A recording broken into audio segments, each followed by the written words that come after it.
মধ্যপ্রাচ্যে যুদ্ধ শুরুর পর থেকেই জ্বালানির ভোগান্তিতে মানুষ।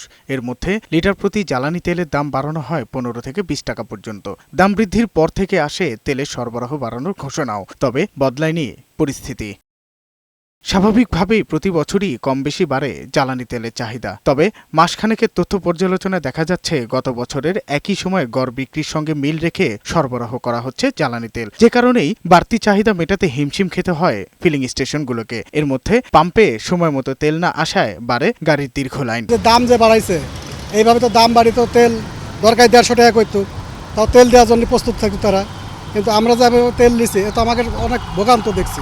কিভাবে সিরিয়ালটা কমবে বা আমরা কিভাবে সহজে তেল পাবো, এটা সরকারও জানে না, পাবলিকও জানে না। এটা একটা মধ্যস্থ ভোগী যারা আছে ওরা বিষয়টা আর কি করতেছে। এটা আসলে সার্বিক সমস্যা, গোটা বিশ্বের সমস্যা। এটা নিয়ে দোষ দিয়েও আসলে কাউকে স্পেসিফিক দেওয়া যায় না। তবে এইটাই চাই যেন এই যে তেলের সিন্ডিকেট, তারপরে মানুষের মধ্যে যে একটা অভ্যাস যে তেল জমায় রাখা বা মজুত করে রাখা, এইটা ভাই ছেড়ে দেন। আবার বেশ কয়েকটি পাম্পে দেয়া হচ্ছে জ্বালানি তেল। ফুয়েল অ্যাপস স্ক্যান করে মোটরসাইকেল আর সরাসরি গাড়িতেও মিলছে তেল। তবে রেশনিং পদ্ধতি থেকে বের হতে পারেনি বলে জানায় গ্রাহকরা। এত কষ্ট করে যে ডিউটি করি, তারপর তো আমাদের তো পর্যাপ্ত পরিমাণ তেল পাইতেছি না।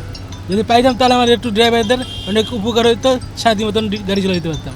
অ্যাপস স্ক্যান করে আমার অ্যাপসে লিমিট হচ্ছে আজকে আমি 12.5 লিটার নিতে পারবো, তো সেক্ষেত্রে আমাকে 8.5 লিটার দেওয়া হয়েছে। যদিও পেট্রোল পাম্প কর্তৃপক্ষ বলছে গ্রাহক স্বস্তি ফেরাতে ডিপো থেকে তেল সরবরাহ আরও বাড়াতে হবে। আমাদের পিপিসি থেকে যে ডিপোতে মেসেজটা যায় ওই অনুসারেই আমাদের তেল সরবরাহ করতে হবে। বাড়াই দেখ, আমার যদি 3 গাড়ির চাহিদা থাকে 3 গাড়ি দেখ, তাহলে দেখলে কিছুই থাকবে না। 4,500 মতো অকটেন অ্যান্ড হচ্ছে 4,500 ডিজেল বেশি পেয়েছি। আমার কাছে তো 27,000 অকটেন দেওয়া হচ্ছে। তো 27,000-এর মধ্যে যদি আমি 24 ঘন্টা সবার মতো করে দিতে যাই, তাহলে 50,000 লিটার আমার দরকার। সীমিত তেল দিয়ে আমি কিভাবে সুষম বন্টন করতে পারি তারই ধারাবাহিকতা আমরা রেশনিং করতে। জ্বালানি তেলের সরবরাহ এমন অব্যাহত থাকলে আগামী সপ্তাহ থেকে স্বাভাবিক হবে বলে জানায় পাম্প মালিক সমিতি।